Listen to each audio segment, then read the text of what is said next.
आपने देख लिया, पढ़ भी लिया होगा कि जी सारी तनख्वाह पेट्रोल, बिजली और गैस के बिलों में अदा करके खैराती खाना खाकर पनाहगाह में जाके सो जाएं, यही है नया पाकिस्तान। मुझे नहीं पता ये किसने, मुझे तो मेरे ऑफिस की तरफ से मिलता है, मैं सोशल मीडिया वगैरह से मैं वाकिफ़ नहीं हूँ। वो क्या है, वो परवीन शाकिर ने लिखा था, बात तो सच है मगर बात है रुसवाई की। और एक बात मैं भाई आपको बता दूं, ये या बहन हमारी, जिस किसी ने भी ये किया है, तो ये नई कहानी नहीं है, नया पाकिस्तान नहीं है, पुराना पाकिस्तान भी ऐसा ही था।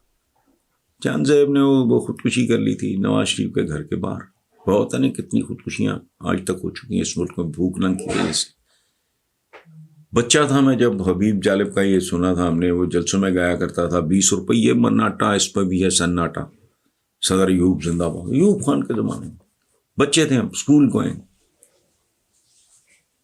तो अंदाज़ा लगाएं आप, यानी उस वक्त भी आटे का रोना था। फिर अयूब खान जब गए तो उसके पीछे भी चीनी महंगी हो गई थी। तो ये हमारा मुकद्दर है, और जिस दिन तक लोग मैच्योर नहीं होते, उनको लोगों के इंतखाब का सलीका नहीं आता, वो मैच्योरिटी नहीं आती, यही रहेगा। आप एक चोर को भेज के दूसरे चोर को ले आओगे, एक डाकू को भेज के दूसरे को ले आओगे, बात तो वहीं की वहीं रहेगी।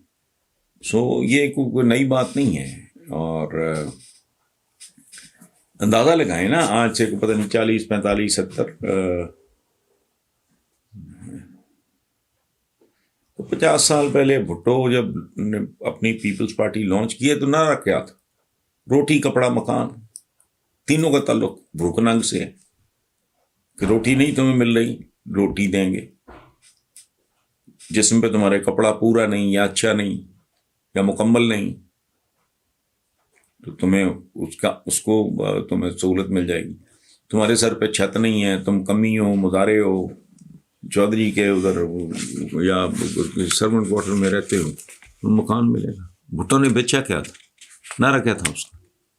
रोटी कपड़ा मकान।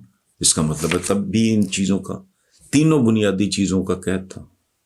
तो ये नया पाकिस्तान नहीं है। आप जो कोई भी हमारे व्यूअर हैं या जिन्होंने भी ये किया है, तो इट्स नथिंग न्यू। असल में तमीज़ और तहजीब वगैरह के एक मुहज़्ज़ब आदमी को जन्म देने के लिए वहां तो इब्ने आदम या बिनत आदम पैदा कर देती है। तो मैं कितनी देर से एक बात अर्ज कर रहा हूं कि आदमी से इंसान बनना, ये असल इम्तिहान है। हम बतौर आदमी या औरत के पैदा होते हैं, हमें इंसान बनने के लिए एक प्रोसेस से गुजरना पड़ता है। ठीक है, जैसे क्रूड लकड़ी है, उसको एक प्रोसेस से गुजारने के बाद उसको मैच्योरिटी मिलती है, उसकी सीजनिंग होती है, फिर तरखान या फैक्ट्री या मशीन उस पर काम करके फिर एक खूबसूरत फर्नीचर बनता है। बिल्कुल इसी तरह एक चट्टान है नेकेड, उसको किसी खूबसूरत आलीशान मुजस्समे में ढालना, तो जाहिर है अगर पत्थर गोश्त पोस्ट की कोई चीज होती या उसमें कोई जान होती, फीलिंग होती, तो उसकी चीखें निकल जाती।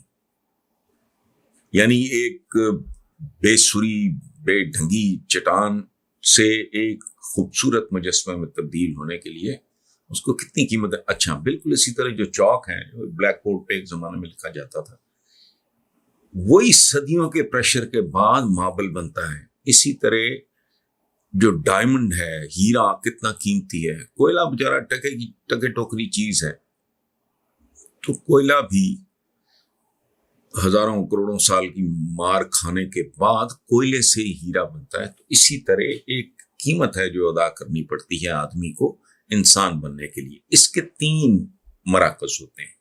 एक होता है घर, जहां एक बच्चा जन्म लेता है। एक होता है वो स्कूल, जहां उसकी तालीम और जुज़वी तरबियत होती है। और एक होता है माशरा, माहौल, यानी घर, स्कूल और माशरा। ये 3 चीजें मिलके खूबसूरत एक जिम्मेदार, एक मुतवाज़न इंसान को जन्म देती हैं। तो हमारे यहाँ अफसोस है, दुख से मैं ये बात कर रहा हूं, तीनों की सूरत हाल बहुत ही मायूस कर है। घरों में फाके नाच रहे हैं, ऑन टॉप माँ बाप अनपढ़ हैं, भूख नंग गुर्बत ने उनकी वैसे ही मत मार रखी है। एक बच्चा जब होश संभालता है तो वो माँ को पिटते देखता है, बाप को गालियां बकते देखता है, घर में फाके देखता है, मजबूरियां देखता है, महरूमियां देखता है, उसने खाक कंट्रीब्यूट करना है।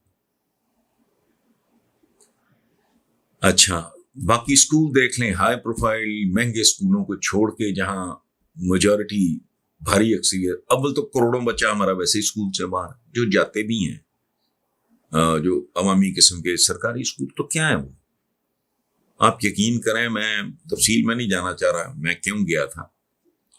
तो मैं एक सरकारी स्कूल में मिला तो उनके टीचर्स को देख के मुझे शर्म आ रही थी। वो ठीक उर्दू नहीं बोल पा रहा था और उसकी क्लास में 6वीं का बच्चा भी, 8वीं का भी, 9वीं, अजीब एक खिचड़ी पकी हुई थी।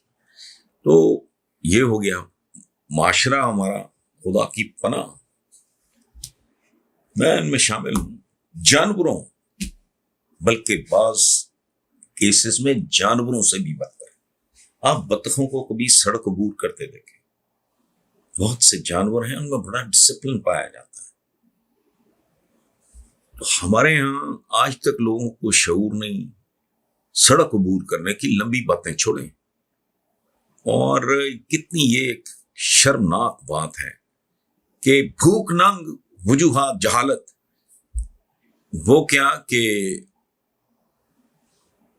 1 लीटर पेट्रोल बचाने के लिए जो रिक्शा ड्राइवर है वो 1 वे वगैरह की धज्जियां उड़ा देता है। क्या जिंदगी है ये। करोड़ों रुपए की गाड़ी जा रही होती है आपके आगे। पिछले दिनों मैं मोटरवे पे था इस्लामाबाद, ताजियत के लिए जाना था, तो मैंने 2-3 बार ये मंजर देखा। अच्छी डिसेंट गाड़ी, वो पता नहीं केले के छिलके फेंक रहे थे। खवातीन भी थी जो निस्बतन ज्यादा सॉफ्ट मुहज़्ज़ब होती हैं, बच्चे थे, ये काम कर रहे थे पीछे पीछे। तो मैं, मेरे साथ थे मेरे किसी जो ये है हमारा ये चैनल, तो मैंने कहा इनको देखते जाओ, ये आगे आगे कौम का मुस्तकबिल जा रहा है। हमारे मुतमब्बल लोगों की बस्ती है जहां हम रहते हैं, गेटेड कम्युनिटी है, लोगों में इतना शऊर नहीं है कि भाई आपने गाड़ी धोली, तेजी से धो लो, अब तो बाल्टी बाल्टी में पानी डालो ताकि खर्च पानी जो है वो जाया ना हो। आप अंदाजा लगाओ, पाइप फेंक देते हैं, पानी जाया हो। ना घर के मालिक को कोई अकल है, ना मालिकन को कोई शऊर है। सो ये माशरा है जो हमें सिखाता है हमारे बच्चों को। मैं एक जाती बात शेयर करता हूँ, मैंने एक्सपेंसिव गाड़ी अपने बेटे को गिफ्ट की, हातिम को, और साथ मैंने पाबंदी लगाई कि जब तक वो, माशाल्लाह जब 18 साल का हुआ तो मैंने, ये अब 1.5 साल हो गया, तो मैंने कहा कि जब तक तुम्हारा लाइसेंस नहीं बनता you are not going to drive. अच्छा, अब मेरी सुस्ती लाइसेंस बनवाने में मैं 6-8-10 महीने मैंने, अच्छा लाइसेंस बन गया, फिर मैंने कहा कि अब आप ये अपनी कॉलोनी के अंदर चलाओगे 1 साल। ये एक प्रोसेस है, उससे पूरी तरह गुजारा। हालांकि वो बचपन से ड्राइव कर रहा है, क्योंकि हमारा जो बेलीपुर वाला घर है उसमें तो वो घर के अंदर चला लो, आपको फार्म हाउस है, सड़कें वड़कें, वो तो पता है सब कौन कहाँ क्या है, वो वीरान सी जगह है। अच्छा, लेकिन सवाल ही नहीं पैदा होता। तो मैंने बेटे को समझाया कि बेटा तुम्हें अपनी जिंदगी के अलावा लोगों की जिंदगियों की भी कदर कीमत होनी चाहिए। तो उसका जवाब था कि आपको पता है कितने साल हो गए हैं कि मेरे जो क्लास फेलोज हैं वो खुद गाड़ियां चला के आते हैं, तो आपने इतनी पाबंदी, मैं 18 साल का हो चुका हूं, अब लाइसेंस भी बन चुका है, आप कह रहे हैं अंदर ही चलते, तो ये लेवल है। अब मैं चुप। फिर मैंने कहा बेटा तुम्हारे दोस्तों क्लास फेलोज के बापों को शायद उनसे उतनी मोहब्बत ना हो जितनी मुझे तुमसे है, और उनके लोगों उनको उन बापों को लोगों के बच्चों का भी एहसास ना हो। It's not your own child only, बाकियों के बच्चे हैं। अभी इस कॉलोनी में वो बच्चे साइकिलिंग करते फिर रहे हैं, छोटे छोटे, वही गैर जिम्मेदार माँ बाप हैं, बस जो 12-12, 14-14 साल की मोटर बाइक्स पे फिर रहे हैं। खुदा ना खास्ता अपनी हिमाकत की वजह से वो आ जाए। सो ये हमारे यहाँ तीनों बर्बाद है। घर पे तमीज तहजीब नाम की कोई चीज नहीं। अच्छे खासे लोग मैं माइन्यूटली ऑब्जर्व करता हूं, वॉशरूम से होके आएंगे, लॉट ऑफ मेस। मैं अपने वॉशरूम में भी जाता हूं तो अगर चींटे चूटे इधर पड़ जाए ना, वो टूटी छूटी, मैं वो लेके टिश्यू पेपर साफ करता हूं। हमारी तरबियत इस तरह है।